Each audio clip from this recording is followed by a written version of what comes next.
Hey, it's me, Vicky Marie.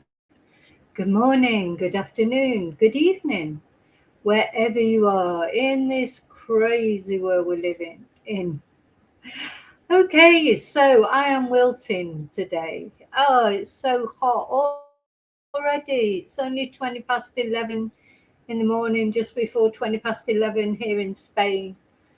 It's mucho calor.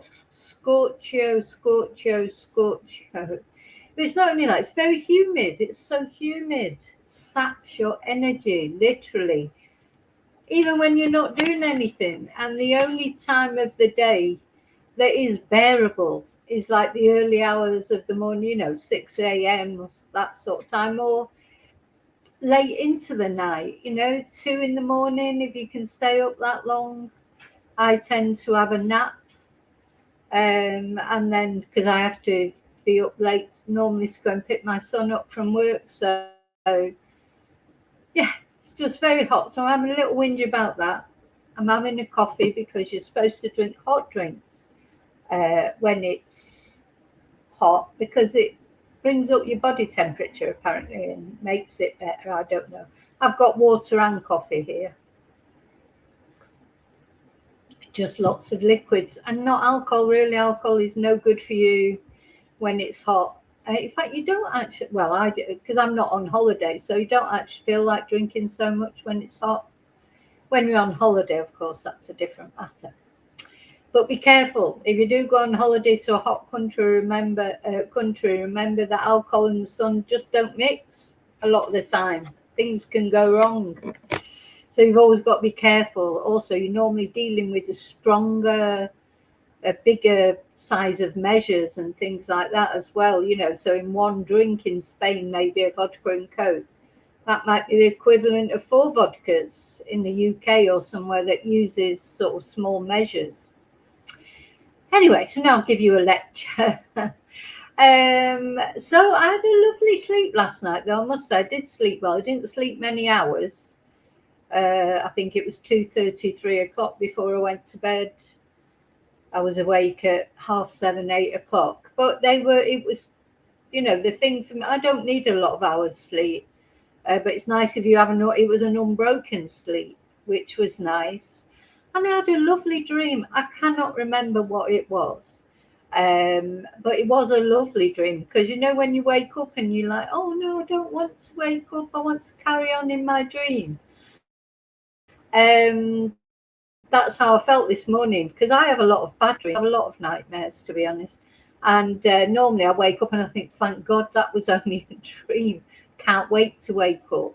But not this morning. But I cannot remember what it was about. I have no idea. Can't remember what the dream was about at all. None of it. And the more, what it's like with dreams, the more you try and remember them, they sort of fade even more, don't they, into obscurity. So I don't know what I dreamt about, but it was a lovely dream and I enjoyed it and I didn't want to come out of it, whatever it was. Maybe I was on a date with Brad Pitt or, like, I don't know, sat on the beach with an ice cream. I have no idea what it was about. Anyway, hope you're all well. Let me know how you are, where you're watching from, how your weekend is going. For those of you who know my channel, you'll know that in the live streams, there's a bit of waffle. You're going to get a bit of waffle before this video gets go properly. And I will edit it down and release it as a shorter video minus the waffle later on the day. So if you're not a waffle person, if you're not here for the waffle, you're probably better either clicking out or going and having an hour or making a coffee or going to the supermarket because I don't know how long the waffle's going to take. I don't never know where the waffle's going to take me. It could take me anywhere. So what else? Oh, so I did watch the football last night. I watched England play France in the calling it the bronze medal position for a bronze medal. What do they call the fourth player? What will France get then? So you've got gold, silver, bronze, and what will France get because they lost? So they get like the I don't know, the plastic medal or the tin medal or the booby prize, I don't know. But anyway, we beat France comfortably. Very exciting match, I think. A lot of people say that match is meaningless, for the third place, but it's not actually. I was sort of thought that a little bit, and then I thought, no, do you know what? It isn't, because those players, they get paid a lot of money first and foremost. So whether they feel like doing it must be so disappointing after you don't get through to the final, as of course England didn't and France. And I'm sure they would have rather just gone home and not have had to come out and play another match. But what about the fans? Fans have paid fortunes to go and watch England and France and watch Mbappe and watch Bellingham and Kane and all the players. And the fans deserve it. And you know what? We've got a chance to finish on a high by, I think, was it 6-4 we won? And there's some brilliant goals on both sides. Because, of course, Mbappe is class as far as goals are concerned as well.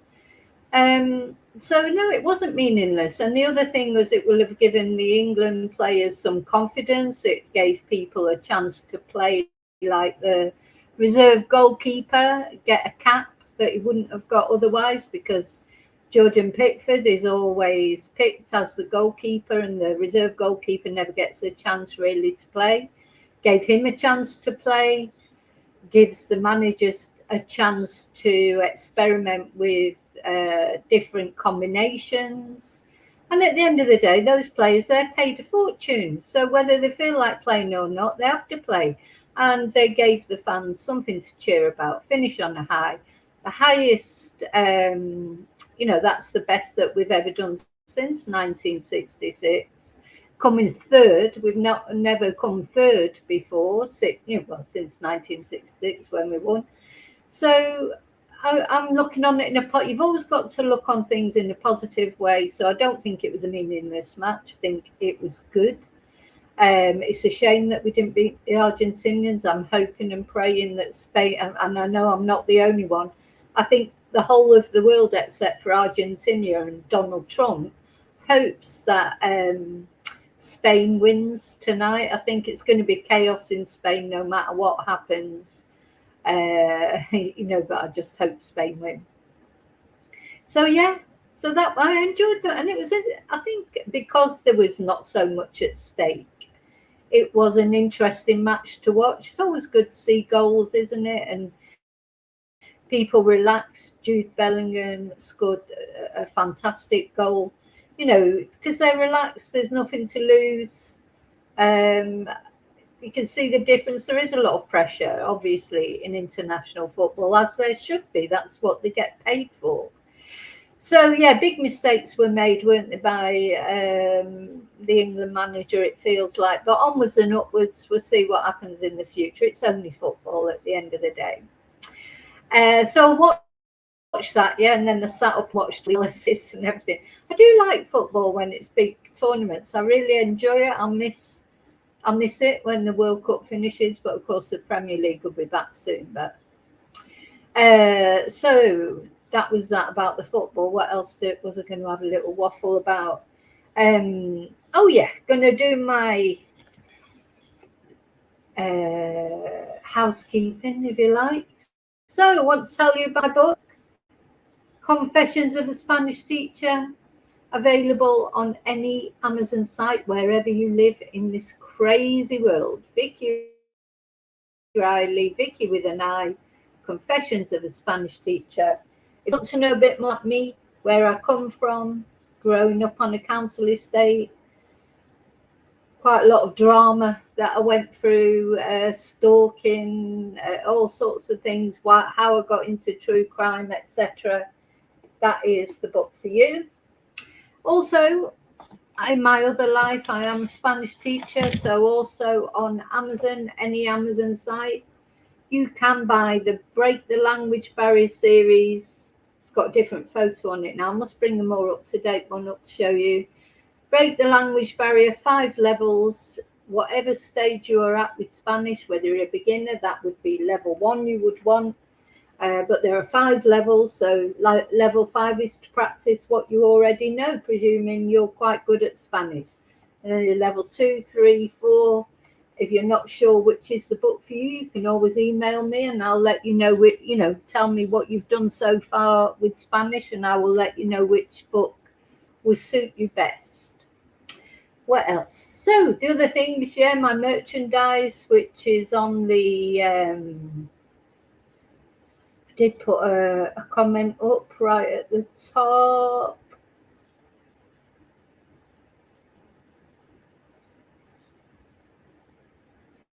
Yeah, so this is my coffee link. Coffee, Ko-fi, and my shop where you can buy mugs, t-shirts. You can order a personalized video on any subject of your choice. Personalized video from me to you. Mugs, t-shirts, glasses, specially engraved. Having a glass of wine with True Crime and a glass of wine with Vicky Marie chats, all sorts of things. So please have a look at that. Thank you to everybody. Sorry, I'm going to pin that for a little. Oh, I can't pin it on there. How can I pin it?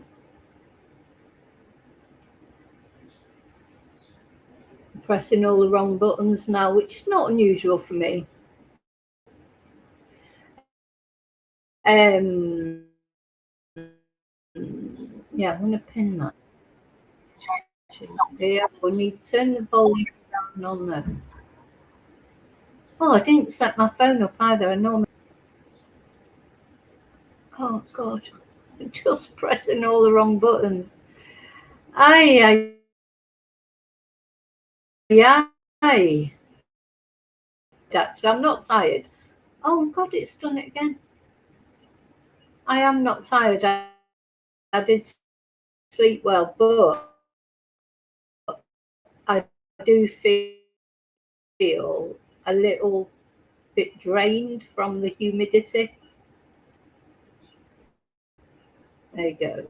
I should have pinned that now, hopefully. I'm not sure. What else did I want to say? So yeah, the other way you can help my channel, of course, in the extra way is to become a member.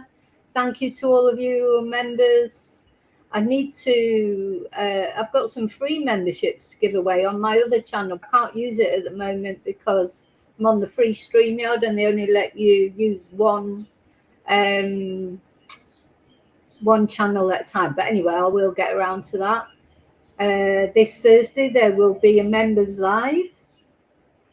Exclusive members live.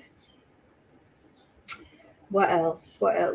So yeah, thank you to all of you who are already members. All of you who've already bought Ko-fis or super sticker, or who you are, the ones that support me. Thank you so much. Support me in an extra way. I mean, the most important way you can support my channel is just by watching, and then of course liking, subscribing, commenting. Those are all free ways you can help my channel. But some of you, you go the extra mile. I really appreciate that.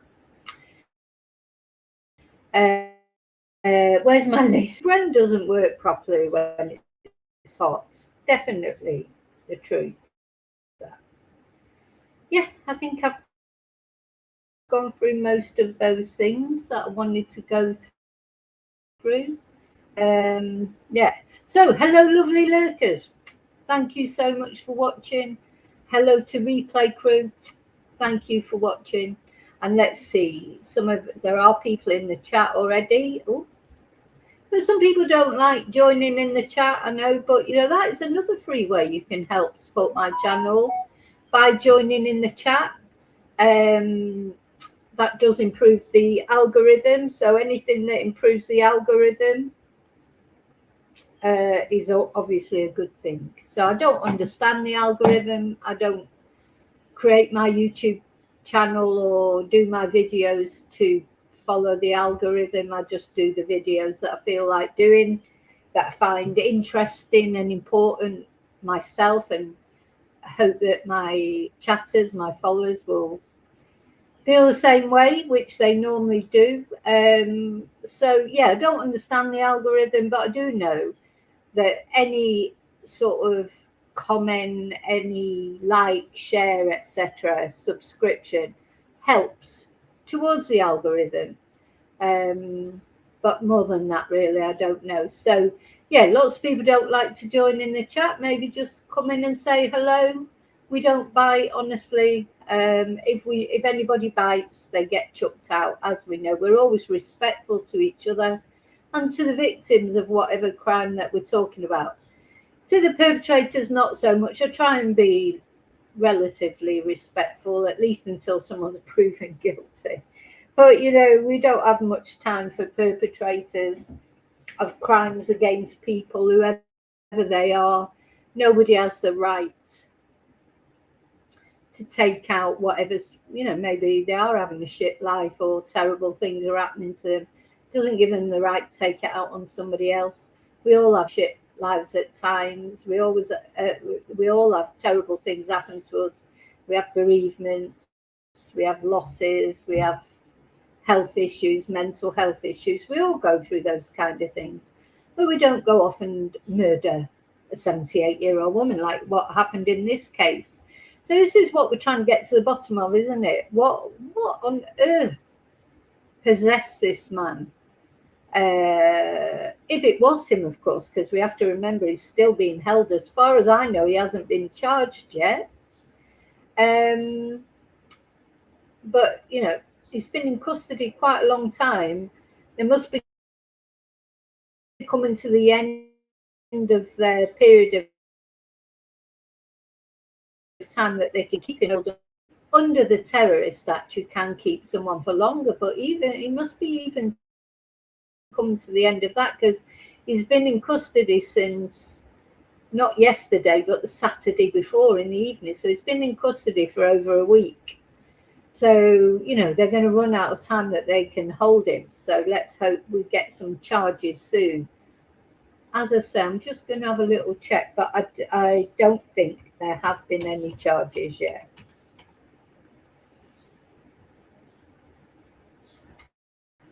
Let's just check, just to be sure, because quite often when I'm actually on air, things can change, can't they?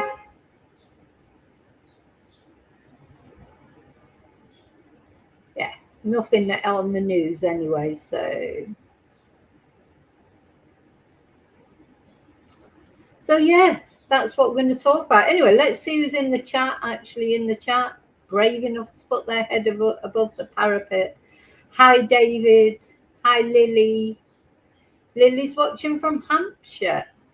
Oh, right. Okay. So Hampshire, the only place I really know in Hampshire is Portsmouth. Is that in Hampshire? I think it is, isn't it? Lily likes the waffle. That's nice. Some people love the waffle. Some people hate it. That's, can't please all the people all the time, can you? I've learned that. So I do try and please as many people as possible. But yeah, I know you can't please all the people. Not all the time, anyway. Hi, Darren. Hi, Kelly.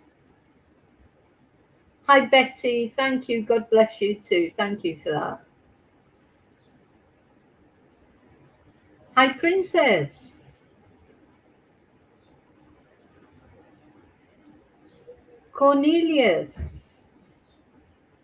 That would be telling, wouldn't it, Cornelius? So.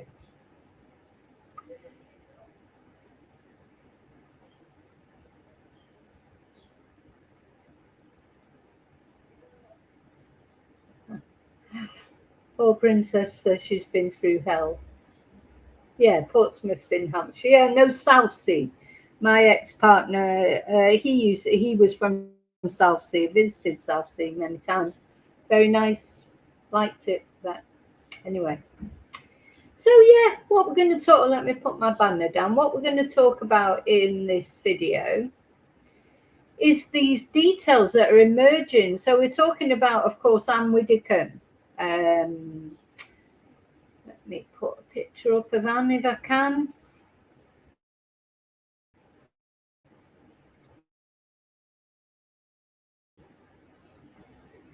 Anne Widdicome, British politician and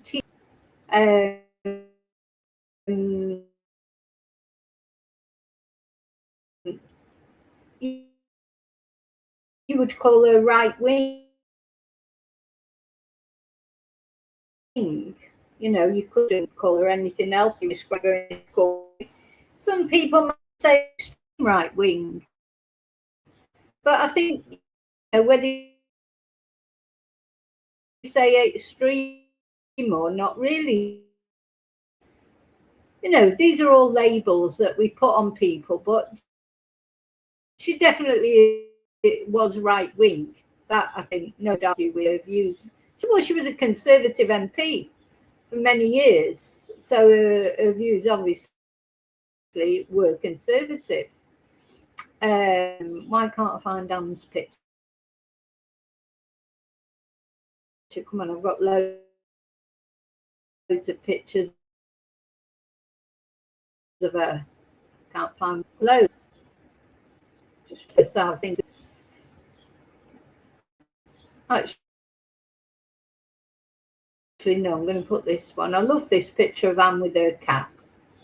But I'm going to put that one up.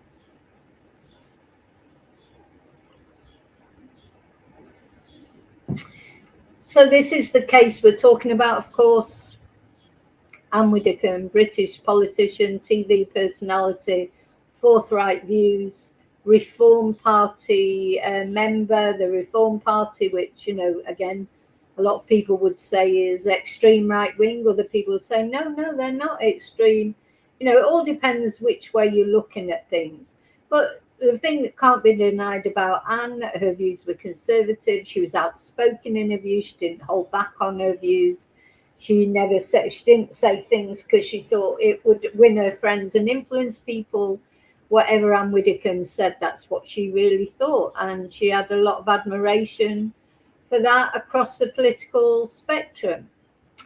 And now it's transpired that the guy who we then find out that's the guy who's in custody for Anne's very brutal murder. So this lady, literally in the middle of the afternoon, around about 12:30 in the afternoon, was in her home in Devon, preparing to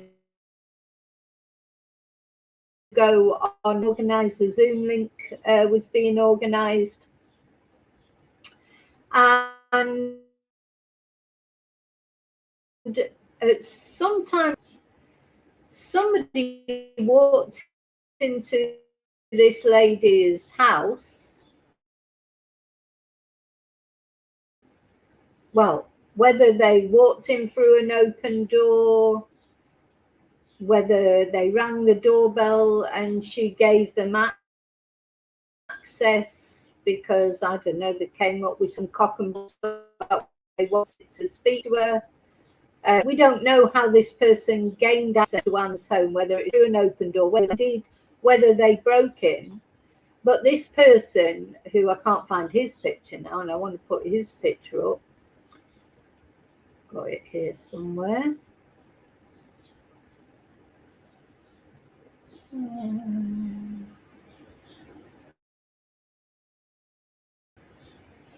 This person, bearing in mind that Anne is 78 years old, and she is only 5'1" tall. So although she was quite a ferocious character in some ways, because she was very forthright in her views, she still was tiny and 78 years old. And the man who's been held for this is this man, Joshua. And he is 28 years old, and he's a great big hulking guy. The very opposite of Anne. He's tall, he's quite a big guy.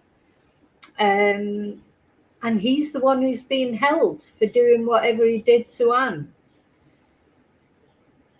Again, we have to say he's not been charged, still has not been charged. So he is innocent till proven guilty at the end of the day. Anyway, now, seems like what seems to have happened. Now, he lived in Rotherham in Yorkshire, and he's apparently travelled all the way from Rotherham that morning. There's CCTV that captures him getting into his car around about, I think it was 7:30, 8 o'clock, something like that, with a great big stick, or it looked to me like it might even be a baseball bat or a baton of some kind, getting in his car. And the police seem to think he then drove 4.5 hours to Anne's house in Devon, which in itself is so terrifying to me, that somebody could drive all that length of time and hold all that hate and rage inside them that it would take to hit an old lady over the head. He could have turned back at any minute, thought better of it. But no, he didn't. He went all the way there just to kill Anne, or at least severely injure her. Whether he meant to kill her, I don't know. But when you hit somebody over the head with a baseball bat or a baton or a wooden stick, especially a frail old lady, I mean, I don't know if she was frail, but she was still 78. You're likely to kill them, aren't you? You're likely to kill them. So he didn't care if he killed her or not. He left her there covered in blood, and off he went back home. Got a pizza, stayed in the house until he put the bins out a couple of days later. And then, because this was on the Wednesday, and by Saturday, the police, after having arrested somebody in error, a 24-year-old suspect who was since released and exonerated, they then fastened in on Joshua, and off they went to Rotherham and arrested him. And we haven't heard any more really since then, except that after having said that it was not terrorist related for so long, the police then came out, didn't they, and said it was passed over to the anti-terrorism police.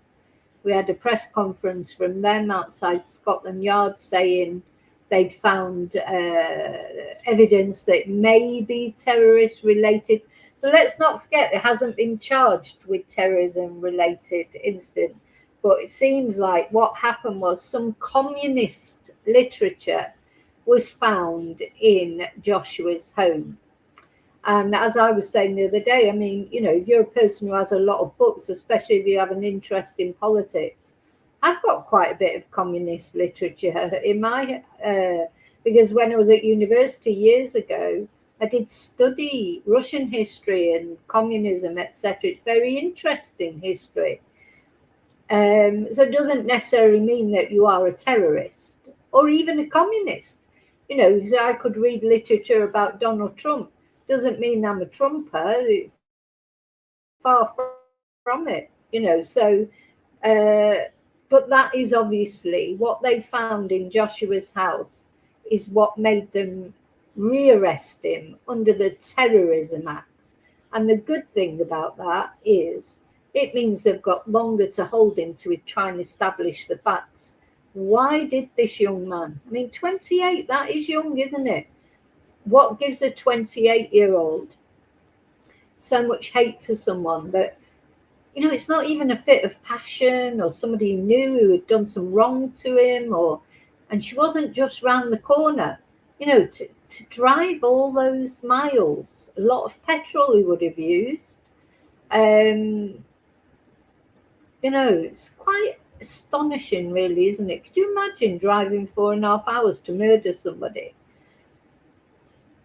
you didn't even know?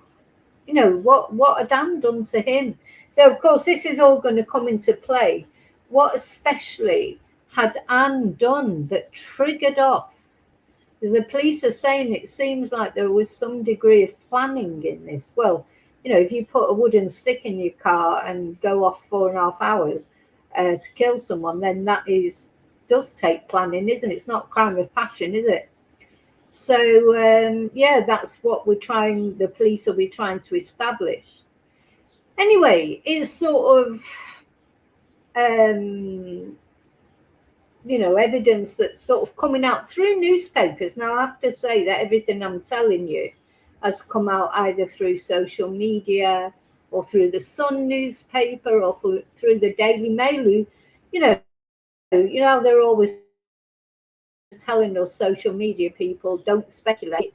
And the Daily Mail and the Sun and other mainstream media outlets, they're the ones that put the photos up, and they're saying all sorts of things. Honestly, it makes you diary. I mean, the thing is, I can only report on.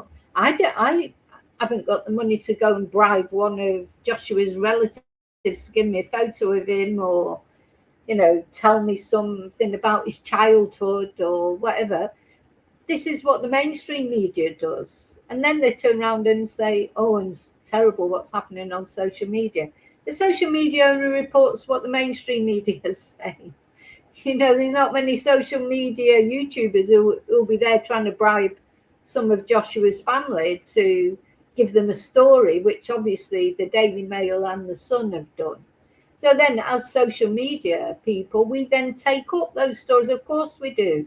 I'm not going to see a photo of the suspect in Anne Widdicombe's murder and not tell my chatters about it, who are all interested in this case. Obviously you are. It's not me who released the photo. The Daily Mail that released the photo of him. And it's the Sun newspaper that has released this information we're going to talk about today, that allegedly this man is, a big communist supporter. So, let me just check up on your comments on my. Sorry, I haven't set my stream up on the phone because otherwise I can't keep an eye. I don't know what comments coming in. I miss people coming in. I don't like doing that. So I thought, first of all, what's your impression of what a communist is? I mean, communism. Bit like social. I mean, I am a socialist. I'm a proud socialist. I remember when socialism wasn't a dirty word like it seems to be now. But communism is different from socialism. So communism depends whether you look at it in its purest form. Karl Marx, of course, he wrote the Communist Manifesto, didn't he? And, communism is a utopian society where everybody is equal. Communism in itself is not a bad thing, but it just doesn't work in practice, sadly. It's an idealistic view of society that we all sort of look after each other and we're all the same. It's a bit, whereas socialism is more of a meritocracy, isn't it? Where at least everyone's got an equal chance in life. Capitalism is just like, each person for themselves, isn't it? So when we talk about communism, we tend to think about Russia, of course, and the disastrous implementation of communism in Russia before perestroika. But if you look back at Russian history, and I studied Russian history at university, the peasants before the revolution in I think it was 17 or 18, can't remember exactly. Before the revolution, your average Russian person, your peasant, I suppose, it was really all royalty or aristocracy, or you were a peasant. There was nothing really in between much. They were really suffering. They were starving. The royals didn't care. It was a bit almost like revolutions normally happen like the French Revolution. Marie Antoinette let them eat cake. When the ruling classes don't realize just how fed up the people are, and it didn't quite happen because Britain, we decided to give a little bit to the people and stop them having a revolution. Anyway, in Russia they didn't. It was that too little, too late when they did start to try and change things. And there was a revolution, and the proletariat, the working class, rose up and literally killed all the aristocrats and the royal family. It was very brutal. It was very bloody. Um, there's an argument that every Russian person now in Russia, they're descended from peasants, because all the aristocracy, the middle classes, the bourgeoisie, uh, they were all killed off, literally. Millions of people killed, and it was a crime to be middle class or to, so anyway, so that was like Lenin, who was the head of the revolution, but then he sadly died shortly afterwards. And people often think if Lenin wouldn't have died, maybe it would have been a more successful society afterwards, because that then led to a fight for supremacy between Trotsky and Stalin. And Stalin won, and unfortunately for Russia, Stalin was a complete and total psychopath who took communism. It was ridiculous. I mean, communism wasn't supposed to be about murdering people who disagreed with you and all those kind of things, but supposed to listen the aristocracy that were there before, and your average person in Russia was still poor, and so poor because Stalin would not ask for help when there was a famine in Russia. People were eating their children; they were that starving. So things didn't get better under Stalin.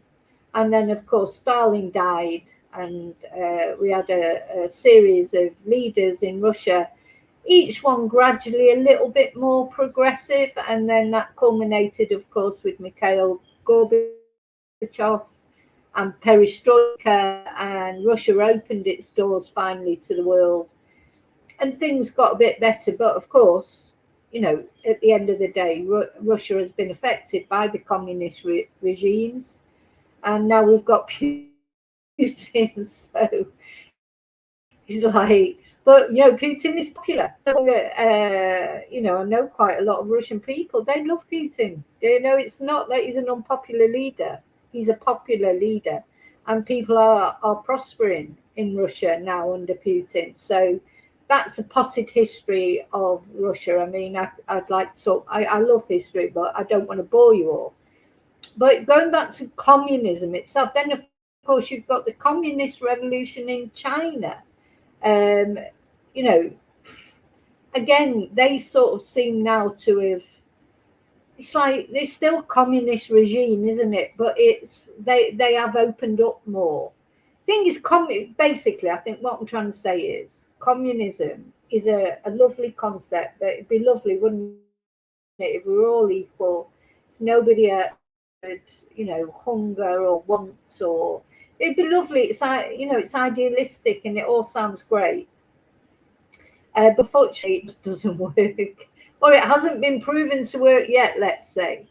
So there are some people, even in the UK, communism as well is like a bit of a dirty word, isn't it? You hear the Americans very, that's an insult, isn't it? It's called commie, just terrible. Their way of life is better, and some people might argue with that because certainly at the moment, would you say American society was fair? Not really, is it? So, or British society. So, maybe it's impossible to have a fair society. I don't know. That's a subject for another video, probably. But so, yeah, the idea of communism is it's still quite popular. There's still quite a lot of people propagating communism. Uh,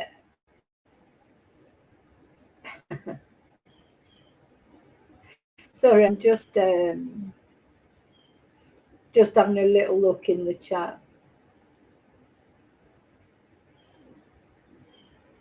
Anyway, I can't. Sorry, it's quite. Thank you for chatting. Now I can't sort of keep up with it, but thank you. Oh, there's a message that's been hidden, David. Someone hid one of your messages got hidden, but I'm showing it now. Um,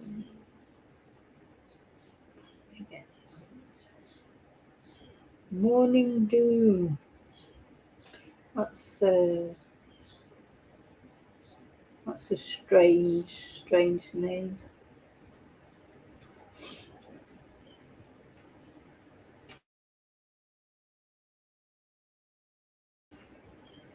Right. I think sorry. So I've been disrupted in flow. So what happened in Britain?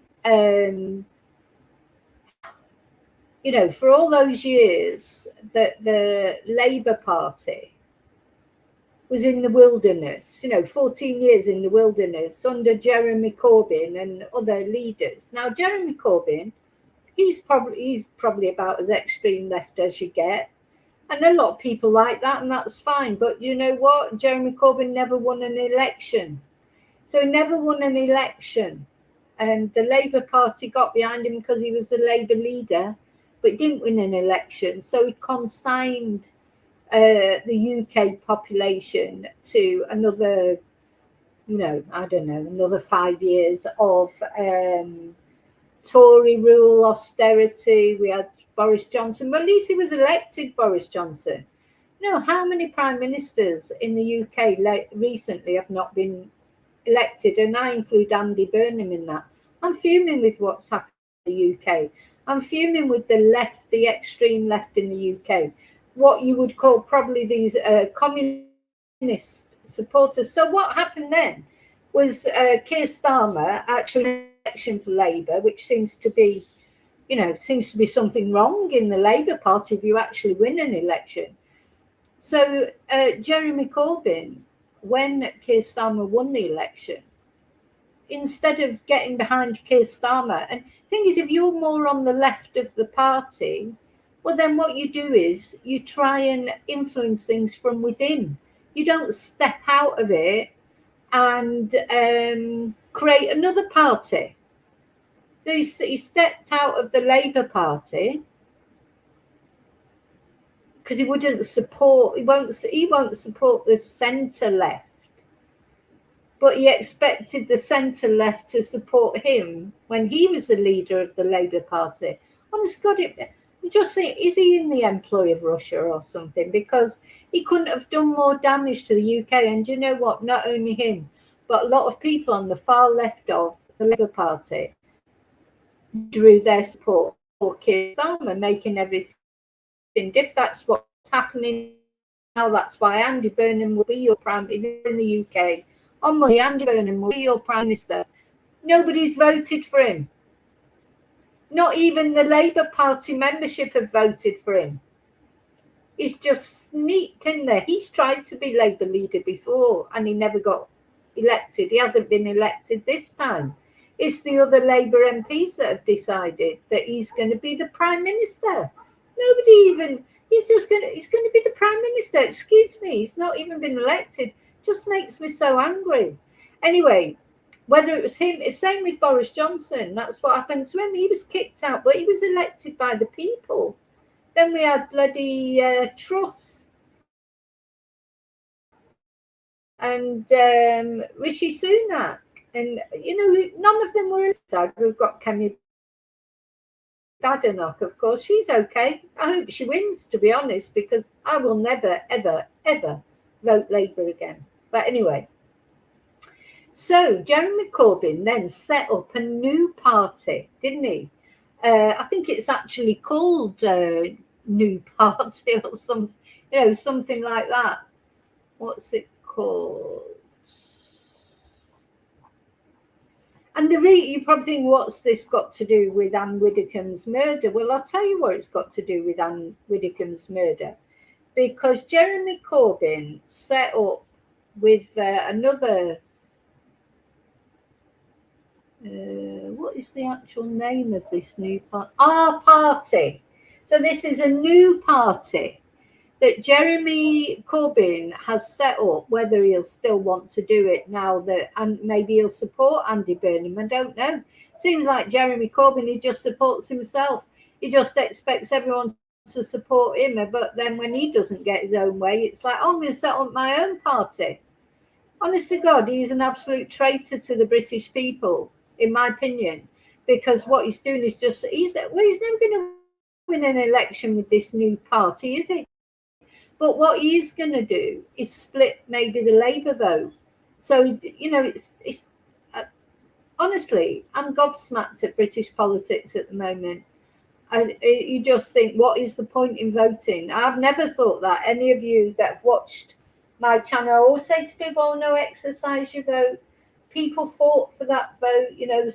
For women, the suffragettes died for that vote. Very important to vote. But it's just pointless voting these days, because just pointless voting because doesn't matter whether you vote or not, because then just 2 years later the party that you're voting for can just come in and change the leader without your permission or your authority. Disgusting. Terrible, terrible. Anyway, so he started this new party, and there is evidence to show, and I'm going to show it you, that it may be true that Joshua is an extreme left-wing thinker. I mean, that doesn't make someone a murderer, though. That's important to remember. Jeremy Corbyn might be extreme left-wing. Doesn't mean he's a murderer, does it? So I'm not saying this proves that.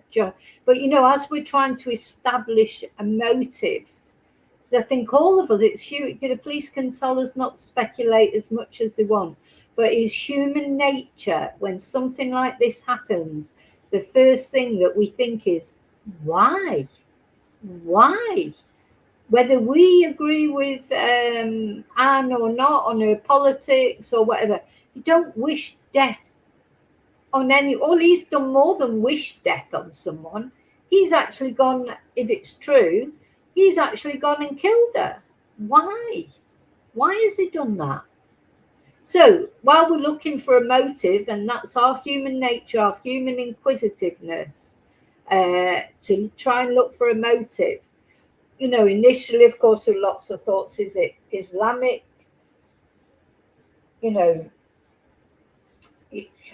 Thing is, it for someone to kill Anne Widdicome for her views, they've got to be left-wing, really, haven't they? Because a right-wing person surely would not kill Anne Widdicome. She'd be like the champion of the right-wing, wouldn't she? So it makes sense, obviously, that he's going to be, because he's not Islamic, at least as far as we know, unless he's converted to Islam or whatever, which a lot of people do. But as far as we know, we don't know that at the moment. His neighbours came out and said what a lovely family they were, and this, that. He's one of those, he's that person that lives amongst us that everybody thinks is a great guy, and turns out that this arrest is substantiated with a charge. So he's not such a nice guy after all, is he? He's not such a nice neighbour. He's there living amongst their midst, and all the time he could have murdered anybody who had a different view to him. Anyway, so this party that Jeremy Corbyn set up, along with another member of the Labour Party, they sent out this open letter on the 19th of September 2025, because they had a petition. The Our Party initiative is pleased to announce the names of the proposed independent interim team designed to safeguard the party's founding process. Basically, without reading the whole thing out, it was trying to get back to the left wing. They thought that the Labour Party had gone too far to the right or to the centre, so they're trying to re-establish the more left wing, what they see as fundamental Labour thinking. Go back to Labour of the 70s. I mean, for fuck's sake, The thing is that it really worries me about Andy Burnham. When you're prime minister of a country, any country, you're prime minister for the whole country. You're not just prime minister for Manchester or London or for the left wing or the right wing or for the people that supported you. When you're prime minister of a country, your only mission is what's best for Britain. Let's take Britain as an example. That's all that counts. That's why Trumpy has been successful, because even though it was a load of rubbish, he presented as himself as making America great again. He said he would, it was all about America. Of course, it turns out it's not about that at all. It's about lining his own pockets and causing wars left, right, and centre. But anyway, that's how he won the election, because he appealed to people who just want, a lot of people, they just want their own country sorting out. So I think that is what Keir Starmer has done well, and has made mistakes. I think I challenge you to find me any prime minister or president or whatever who's never made a mistake or done. These are difficult choices they have to make all the time. But one thing, Keir Starmer, I think he has always put Britain first. He's got a really good reputation abroad. He's a proper statesman. We haven't had that for a long time, probably since Mrs. Thatcher, since we've had someone who was so popular, amongst other countries, as well as being able to make, apart from Argentina, of course, Mrs. Thatcher.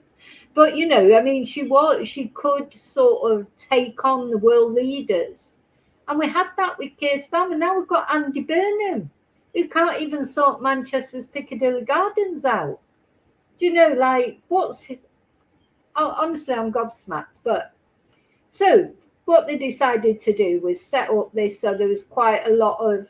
So we've got like the Palestinian youth movement, the campaign for nuclear disarmament, the unions. It's like going back to old Labour. So we're not only there for the trade unions. The British Prime Minister can't be. They're trying to run a country and do what's best for Britain, not what's better for the trade unions, not what's better for Palestine just on its own. I mean, it's good to take a stance. I'm against the war in. I think the Israelis are horrible, but you know what? You've still got to operate on the world stage. And even Trump. How's Andy Burnham going to negotiate his way around Trump? Trump is so arbitrary, and Britain is so dependent on America now, especially after Brexit. What's he going to do? How's he going to deal with Trump? He's so bloody unpredictable. Anyway, so this party has been set up, and they sent out this letter to get and invited people to sign it, and they got certain number. I don't think they got that many signatures, to be honest. A lot of people are from London on it, funny enough, but number, I think it's 105. Let's see, 105. Oh no, probably, but so I've got it highlighted somewhere. It seems like, now of course, could be somebody else with the same name as our suspect in this case. But they'd have to have the same first name, the same surname, from Rotherham. Is that likely? I mean, I don't know who found this, but it's been circulating. Of course, can't find him now. Oh, Jeremy Corbyn's on there. Of course he is. Yeah, he's another person I used to have a lot of respect for him. I can't respect people that are doing damage to the UK as a whole, that are just taking their own views and not realising, that people don't agree with it, and he couldn't win a bloody argument. Jeremy Corbyn couldn't win an election, so he should have, when he resigned as party leader, he should have, supported the new leader, who then did win an election. God's sake! But no, he's not going to do that because he's a selfish twonk. Jeremy Corbyn is selfish. Don't care what anyone says. He doesn't care about the British people. He doesn't care about Britain itself. All he cares about is his own left-wing beliefs, because they didn't work. He did not win an election, and he should now get behind. He should have got behind then the person who did win an election and give them a chance. Look what some of these names are here. Number 1319, Willy Wanker. Wankers United, Wanktown. That's probably Jeremy Corbyn who's done that. Oh dear. So, this is it. Jeremy Corbyn doesn't care about Britain. He just cares about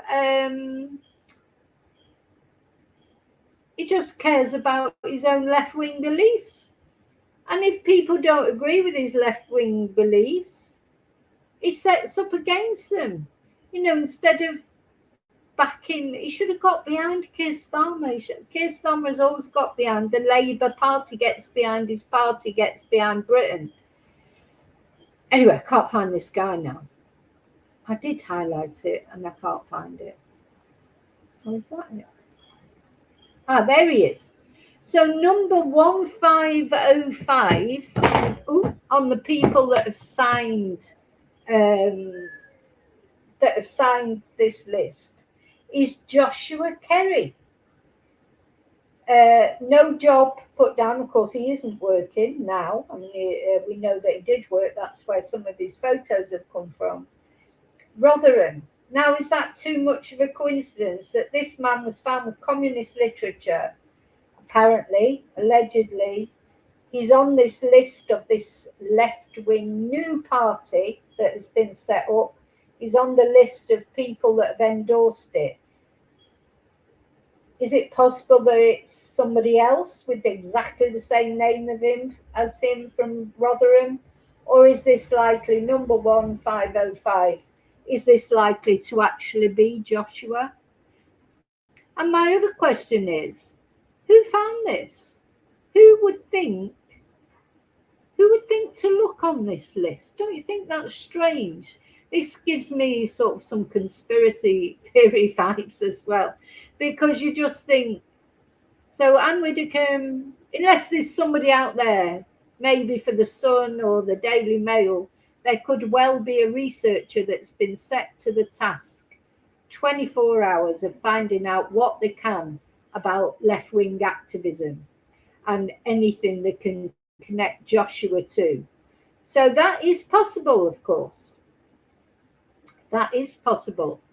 That there is somebody out there just scrolling through all left-wing things and looking for Joshua's name. But because otherwise it's not the sort of thing you'd just come up by accident, is it? You'd have to search for it. Is number 1000. Got it, if you were to go through this whole list, do you see what I'm saying? So I don't know who came up with this or found it, but the fact is there on the list, or it feels to me that it probably is him, unless there's another Joshua Kerry in Rotherham, and there may well be, so it might not be him. So I just wanted to point that out to you. Look at this one.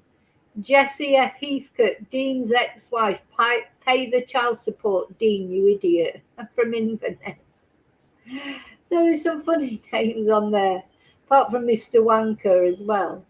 But yeah, so there's probably quite a lot of genuine people on there, that do believe in this new party. Oh, by the way, they've already fell out, Jeremy Corbyn and the other person.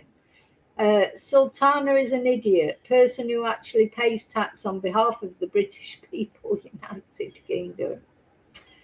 Oh dear. Remigration, immigration officer, UK border agency. Oh dear. Oh God, that one's come up a few times. Sultana is an idiot. So I just wonder if you took off all the fake names on there, how many real names would be left? But one of them would be Joshua. So what do you think about that? Do you think that is likely to be the real, Joshua, the person that's accused of killing Anne? Is it possible that he is a communist or communist sympathizer? Or, you can be sympathetic with communism without being a murderer at the end of the day. It's not, it's not obligatory that someone who is a communist is necessarily a murderer. I'm trying to, there's quite a lot of chat and I can't really follow it all. So Kelly, no, it's not a new list. It was a list, that was maybe a clue. I'm not sure exactly when it's from, to be fair, but it's only just coming out about it. So another thing that's coming out, this possible predator, and we have to keep saying that, don't we? We do not know for certain. He has not been charged yet. We always have to remember that. Oh, by the way, did you know that Facebook is out today? Facebook is offline completely because there was something I wanted to show you off Facebook. But when I went on there, Facebook is down. And it reminded me, the other day when my internet was off.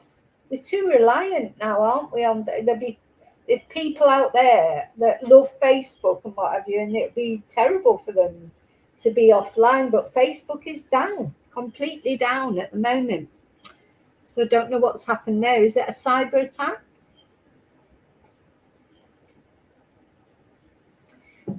I do feel these days, war is conducted in unconventional ways, isn't it?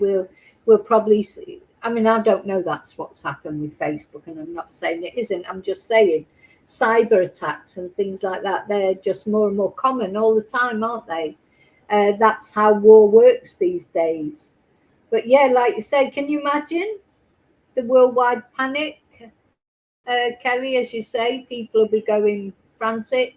I mean, I wasn't going frantic, but I was a bit annoyed because something that I wanted to show you that I'd seen on Facebook, where somebody had found Joshua's Pinterest account. Now I can't find it, so I was trying to look for it, see if I could find a link. Anyway, I can't get on Facebook, so I'll have to save that for another day. That's what I wanted to show you.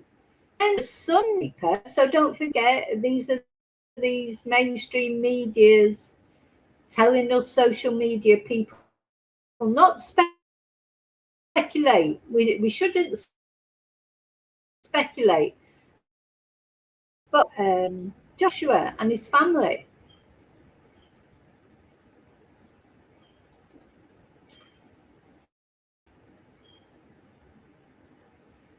Just make sure it's sharing. Oh, I think these newspapers, they must have somebody full-time trying to dig up what they can, about this suspect. Must have.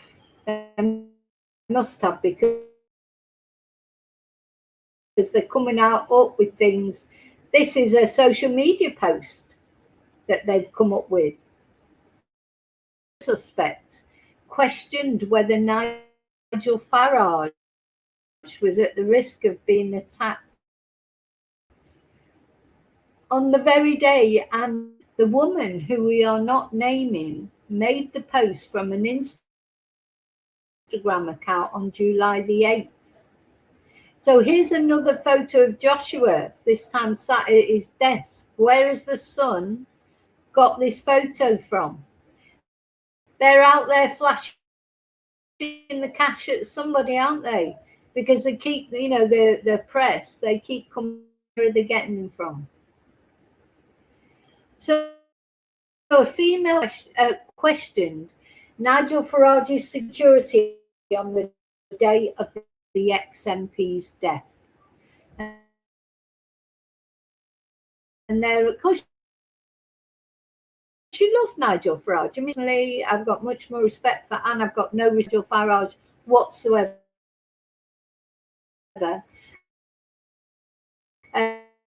But she loved him, so there you go. It's not up to me to tell people who Anne, who was killed at her Dartmoor home. So she, of course, was the spokeswoman for reform. Anne's home, and posts seen by the Sun on Sunday show the relative agreeing with another user that Reform leader Mr Farage should hold in-person surgeries in his former Clacton constituency. Now, the thing is, Nigel Farage says he doesn't feel safe. He gets lots of death threats, and I'm sure he does.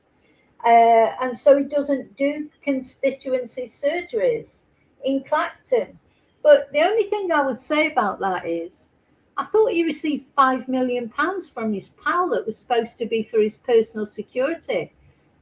So why doesn't he use that money to get a bodyguard there with these? He shouldn't not be doing in-person constituency surgeries. I know he's worried about his safety, and I don't blame him. There is an issue with the MP's safety. But he received, according to him, that £5 million that he received from his mate was to ensure his security. So why doesn't he use it? Why doesn't he use it? And, get security at his constituencies. Thing is, Nigel Farage, well, he was an MP for Clacton. Of course, he's resigning now. Whether he wins it again, because Count Binface hopefully will win. But how can he not be doing constituency surgeries? What is he actually doing? He never even goes to Clacton. Do you know, he doesn't give a shit about Clacton. If people in Clacton really think Nigel Farage cares one jot about them. So now he's resigned from as an MP for Clacton to stop the investigative processes into the £5 million bung that he received from his friend. And then he said he's going to stand for it again. How is that even allowed? So he resigns and then stands again immediately because he wanted to stop the process, and now the investigative process has to start again. So all the other major parties have decided not to put forward a candidate because, as far as they're concerned, well, he was already the MP for Clacton. He didn't. What's he resigning for and then standing again? Well, the reason is so he stopped the investigation into his illicit receipt of £5 million. And so the only people that are standing against him, there's 30-odd candidates standing for this Clacton by-election. He's the... Oh, God. So there's him. Let's have a look at the candidates. And then you can tell me what you think about UK politics are a laughing stock. They were getting better under Keir Starmer, and now it's all gone to pot again.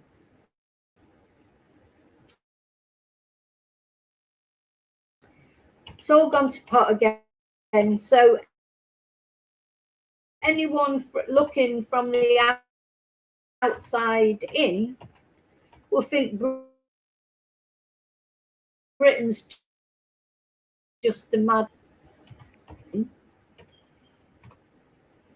But none of them, 34 candidates for the Clacton by-election that Nigel Farage has caused because he decided.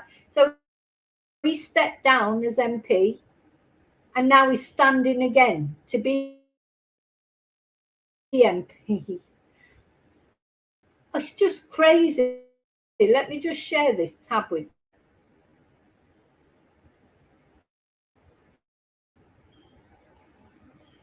Now talk about a crazy world. I'll tell you what. So that's the guy pinning up the list. Look at that list of candidates. Almost can't. Gosh.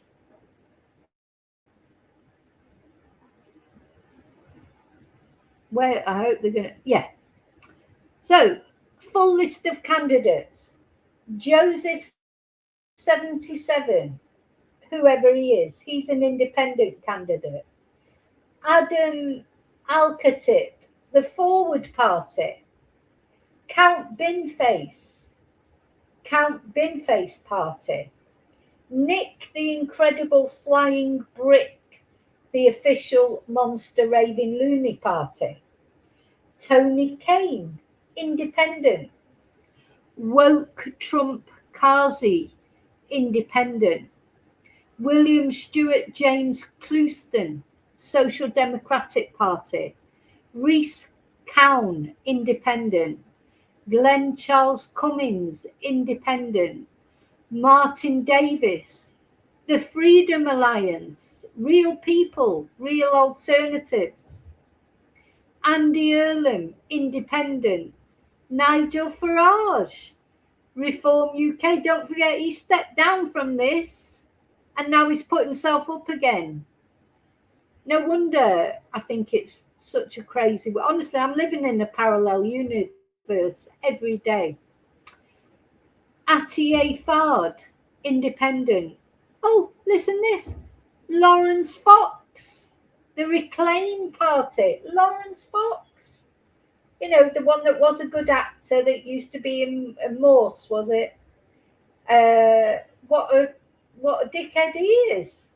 You know, it turned out he makes racist comments, he makes sexist comments, he's been arrested, he's lost his acting career completely, and now he's standing.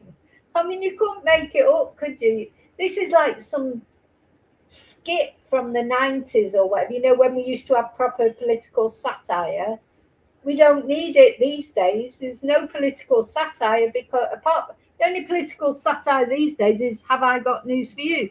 Apart from that, you couldn't make up the real things that are happening in politics these days, in British politics. You don't need satire. So yeah, Lawrence Fox, oh my God. Tony Francis, the independent, he's an independent. Robin Green, independent. Abby Hookway, independent. Howling Lord Hope, the official Monster Raving Loony Party. So they've got two candidates from the official Monster Raving Loony Party. Stephen Richard Ingram, independent. Amy Morris, independent. Derek Norbert Morris, independent. Michael Noel O'Keefe, independent. Martin O'Brien, independent. Nick Pellas, independent. Ketankuma Pipilia, UK Voice, Safer and Stronger UK. Daniel Pocock, independent. James Ransley, Consensus Party candidate. Jerry Smith, independent. Kai Stevens, British Democrats. John Stevens, Rejoin EU. Yes, Rejoin EU. Baron von Thunderclap from the official Monster Raving Loony Party. Pamela Walford, independent. Marcus White, Everyone is God Party. And Mark Wilkinson, independent. Oh my God. So could you imagine countries outside the UK looking at this? What's actually happening in Clapton? Nigel Farage stands down to stop the investigation into the illegal money that he received. Oh, that's supposed to be for his security, but he says he doesn't feel secure, so he can't do constituencies in Clacton, even though he's got 5 million that his mate supposedly gave him for his security. He steps down, creates this by-election, then he stands up for it again. And he's joined by all these other crazy, so Labour, Conservative, the Greens, etc. They Lib Dems. They've all said they're not standing. They're not participating in this clown show. Don't blame them. So who's going to win? I just hope Binface wins. Or if all those others get enough votes and they join a coalition against Nigel Farage, I hope it backfires right up his racist ass. I really hope it does. I hope this whole strategy that is caused to try and cover up for the fact he is as bent as anything, I hope it all backfires on him. I really do. I wonder what he's confirmed. Wonder what he thinks about it all now. So no, you're right, Kelly. There aren't many. There's Amy Morris, Abby Hookway, to Pamela Walford. There's 3 women, independent candidates. I don't think women are that stupid, are they? I don't know. It's just like what are these like? Why have they got 3 candidates from the official monster raving loony party? Don't understand that. Why not just one candidate? And Lawrence Fox, what is he thinking? Well, he doesn't think, does he? He doesn't think. He's even an embarrassment to the right wing now, Lawrence Fox. This is the mad world that we live in. And now you just think, what, it looks mad to us. What was that going to look like to the world stage? That Keir Starmer had only just brought back some respect after we had to put up with Boris Johnson, Liz Truss. Rishi Sunak was all right, I suppose, a decent enough guy, but he was still, he was never voted in either. So anyway, that's what Britain looks like to the outside world. Don't people care? And it matters. It matters because Britain cannot stand alone now. We had influence within Europe. We were one of the most important countries in Europe.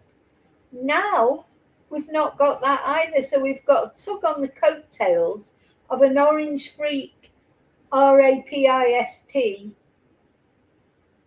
PDF in America. We've got to tug on his coattails and suck up to him, even though he's so horrible, because we have no other choice.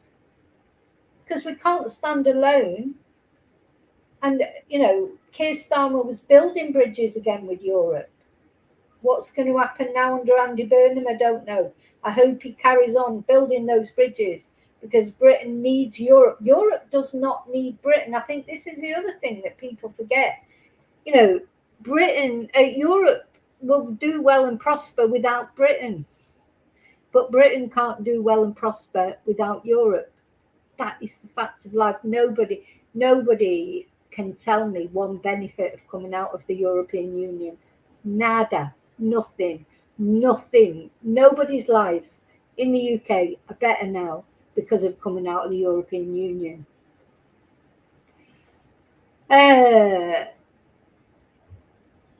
So, going back to this relative of this suspect, posts seen by The Sun on Sunday show the relative agreeing with other users that Reform leader Mr Farage should hold in-person surgeries in his former Clacton constituency. But Mr Farage has said he is at risk of a politically motivated ambush if he holds traditional constituency appointments, but he's insisted that both he and his office still provide support to locals. How does he do that? How does he provide support to locals if he doesn't? He won't meet with them. So he resigned the Clacton seat earlier this month to fight a by-election, although no other major parties are opposing him. Let that sink in. Why did he resign his seat? He'd already won the seat. He was the sitting MP in Clacton. Why did he resign the seat? To stop the investigation process into the £5 million he'd been given. That automatically stopped the process. He's not under scrutiny now because he's not an MP. In this moment in time, as we're speaking, Nigel Farage is not an MP because he resigned. So he's put himself up again. He's hoping to win again. I bloody hope he doesn't. I hope to God that. I hope that Count Binface wins even more than I hope that Spain beat Argentina tonight. That would be brilliant if he didn't get voted back in again. But that's what he's hoping for, to get voted back in, carry on now. The scrutiny on him has gone because he stopped the process by resigning. He is as slippery as a snake, Nigel Farage.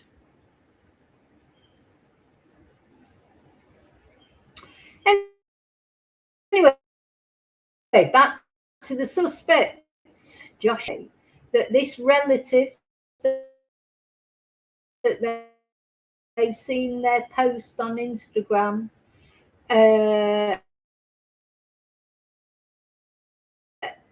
is not said to have a particularly close relationship with Joshua. So Amazon was being fishy on PM to a post that criticised Mr. Farage and discussed his security when he visits the town. In her post, the woman questioned if it was actually dangerous for him to hold surgeries in Essex with voters. There is no suggestion that the relative knew of the suspect's alleged actions, which was said to have unfolded around the same time as her comment.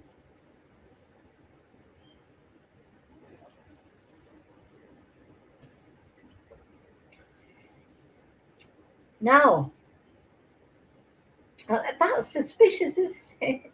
Or is that just bad luck, that as she put that comment on social media was at 12:30, just as Joshua was murdering Anne, or thought to have been. Odd, isn't it? So this person, I don't know if it's, it should say it further down. So the family member has previously published a string of posts around US President Donald Trump's call for his murder. Well, there's probably a lot of people out there who've branded Donald Trump a psychopath, but calling for his murder perhaps is a bit too far, isn't it? In one post, she questioned his intelligence, but said he would be able to comprehend a bullet. Ooh. So former lift company worker Kerry was arrested last Saturday evening in Rotherham over what counter-terror police believe was a targeted attack against Anne. And he was then further detained on suspicion of preparing or instigating a terrorist attack and remains in police custody. But as I say, is he a communist? But communists don't go around murdering people. Whatever your political views are, you can be a communist. Of course you can. It's a free world, isn't it? If you want to be a communist, be a communist. But if you're going around murdering people, because this is what the police will be trying to establish. Has Joshua murdered Anne because of political beliefs? Because he is so far removed from a terrorist incident, wouldn't it? Or has he murdered Anne? He just happens to be a communist and he's murdered Anne for other reasons, mental health reasons, or whatever. So this is what the police have got to establish. Was she murdered through political reasons or mental health reasons from Joshua, or a combination of the two? So it's quite tricky, isn't it, really? And in the meantime, on Twitter,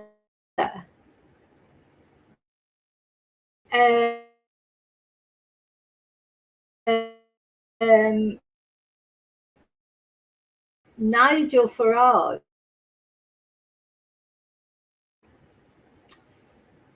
saying he believed, let me show you this actually. Here's another picture of him when he was a bit younger, I think, and slimmer. Not Nigel Farage, I mean another picture of Joshua. Oh, I think it's gone off. Hang on. Oh no, you can see it. Yeah, this is another photo that's some newspaper has found, or somebody's found, of Joshua. He looks a bit young. The people are saying, no, it's not the same person. Well, clearly it is the same person. He's just a bit younger. I would say in this picture on the right is a bit younger than this picture on the left. Be lots more coming out now. Oh, so on good authority, the murder suspect was a hard left activist. He attended various marches and he hated anyone with an opposing view. This is what Nigel Farage says. So don't forget, we've not heard anything official from the police yet. He had expressed his hatred of me on more than one occasion. He was an intolerant individual, obsessed with Soviet communism. So this is what Nigel says. So was Anne killed because she was defending Nigel? Was she just the softer target? It's terrible, isn't it? Because if that turns, was Anne attacked because she was a vulnerable elderly lady? He couldn't get to Nigel Farage because he didn't know where he lived. And don't forget, a few days before, had a TV program that had been made a couple of years before. Hadn't that been aired on TV? So Anne's home had been aired on TV, exactly where she lived. So it wouldn't have been difficult to find where Anne lived if you wanted to, And don't forget, stalkers, you'd be surprised the lengths they'll go to find out where people are. So was Anne killed to get at Nigel? So we don't know. We don't know. I mean, we're talking about it. The police can tell us not to speculate till the cows come home. But of course we're going to speculate because we want to know why this woman is dead. All of us. I think, honestly, I can honestly say the comments that people have left about Anne on my channel and my own feelings towards Anne, there's an admiration there, whether you believed in her politics or not, for her forthrightness. But just the fact she's been around for so long, she's taken a lot of criticism and she's just taken it. She said if you're in public life, you get criticism. And if you can't take it, you're in the wrong business. And it's true. It's not only with politicians, is it? There's a price that comes sometimes with success, like famous actors, singers, etc. It shouldn't be, but it's just the way it is. It's the way it is, sadly. At the moment, it seems to be even more violent than it used to be, especially against politicians. Because people just can't accept other people's point of view these days. Just accept that not everybody agrees with you.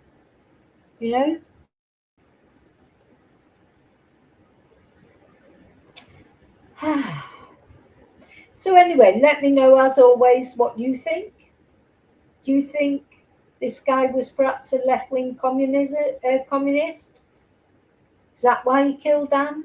Was it because she was defending Nigel Farage just the day before she died? She was, she did defend Nigel Farage a lot.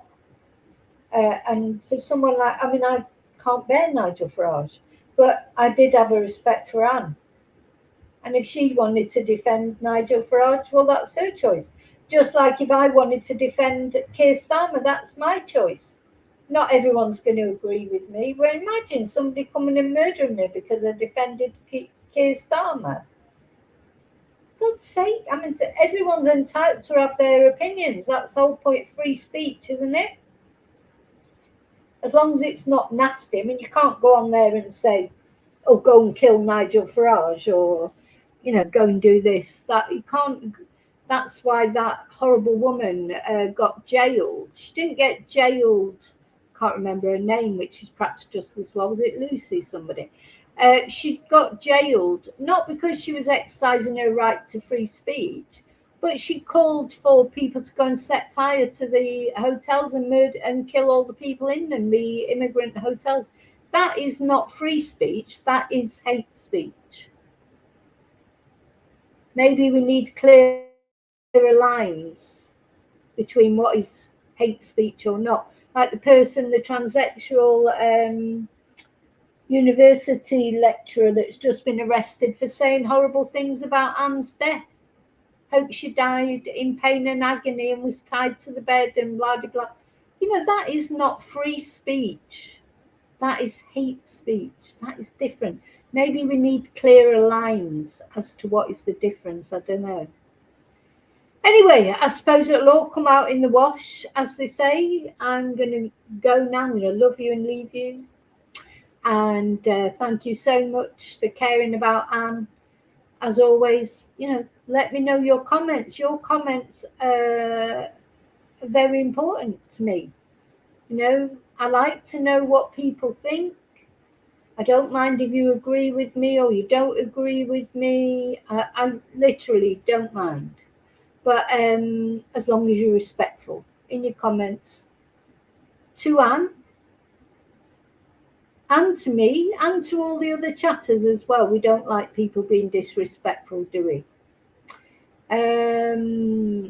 What else I was going to put up there? So so if you want to become a member, there's a link to become a member. If you, I should do these things more. I was going to. I think my coffee thing is up there. Yeah, I'm supposed to put them up at intermittent times, and I always forget once I get talking. But yeah, thank you. Thank you, thank you, thank you. Please like, please subscribe. They're free ways you can help my channel, and share, maybe, comment. They're all free. And if you want to go a bit further to support my channel, please become a member, buy a Ko-fi or a coffee. And I'll see you really soon in the next video. Look after yourself. Do something nice for you. You are important. Thank you. And until I see you again, may your God go with you. Bye.